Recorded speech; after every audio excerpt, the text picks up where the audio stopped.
Python has a method for accessing things that are resources that you need to release, and they're called context managers. So in general in Python, when you do something like with open some kind of file, this is a context manager.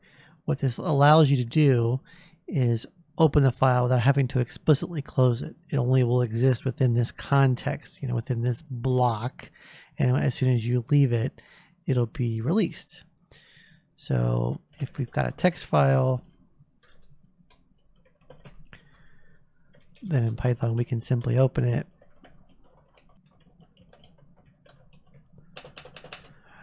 And this resource is only going to exist inside this block.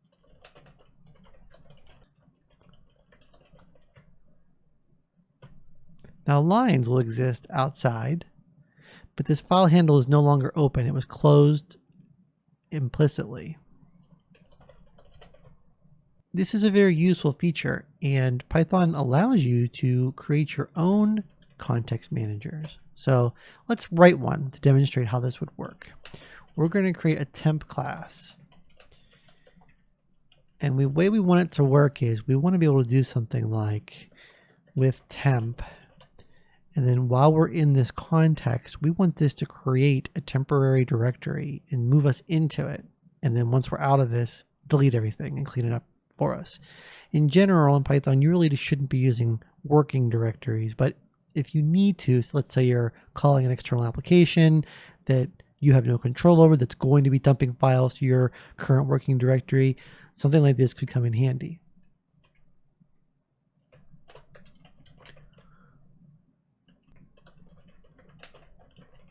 So we'll need to capture the current directory before we get started.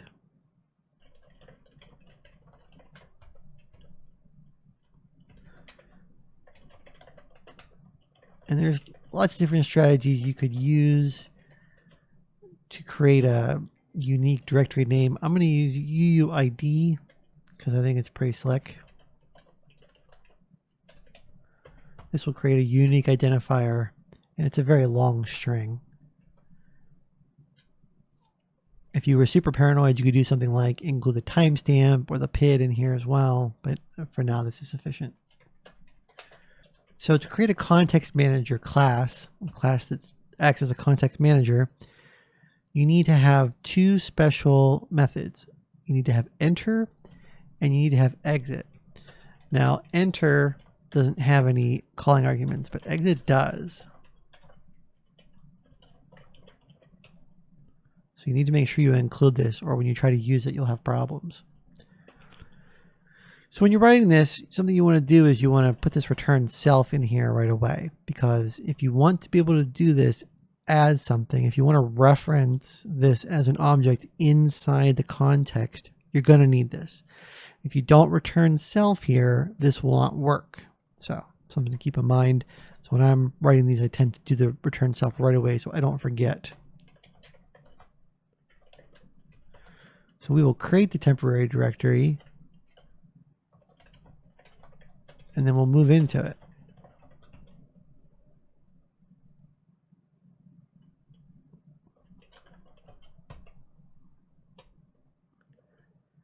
And then when you leave the context, this is when the exit runs. So once we're done, we're going to go back to where we started. And we're going to remove the temporary path and everything in it.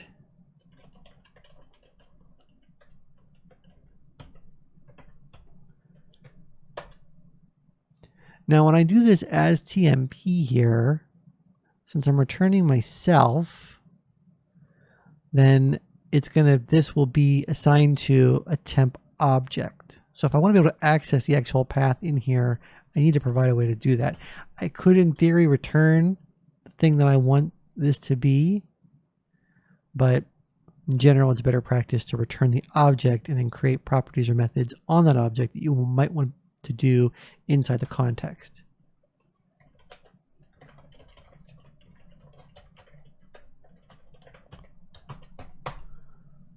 I think this should work.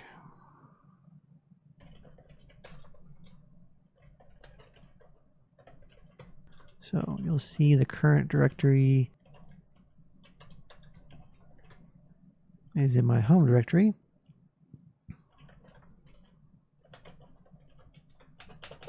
First thing we'll do is we'll use the external call, and then we'll check TMP itself,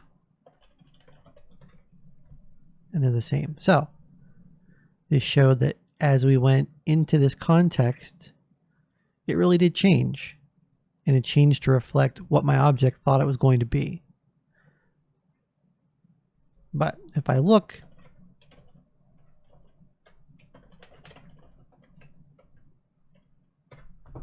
it doesn't exist. It deleted it when it was done.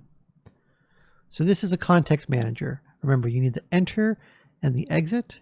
This happens when you go into the context, and this happens when you're done with it. So if you have a resource that you want to protect, you can have implicit closing or cleaning up, then this is a very useful thing to use. The context manager library also has a decorator that you can use. So this could instead be a function, and you use the context manager decorator.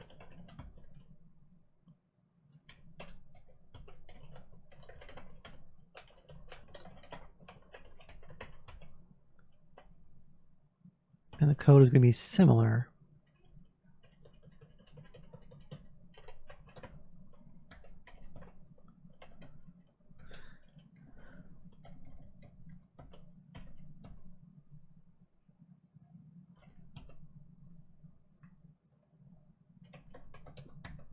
Except we're going to use a try finally.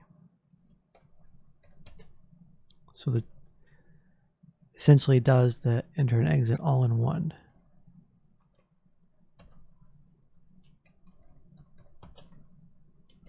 And we're going to use the yield keyword. So in this case, this yield won't yield an object because we're not creating a class anymore. So this time it will yield the path itself.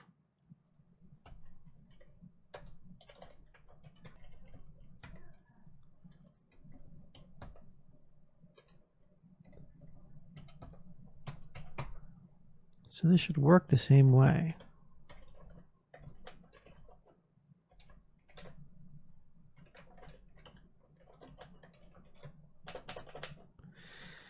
Bummer.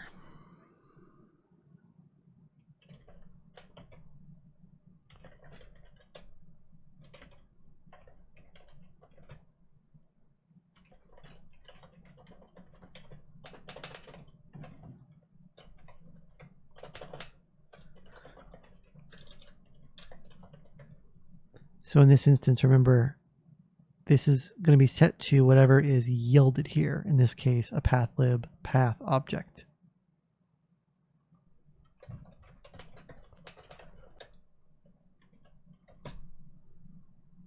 And that's context managers.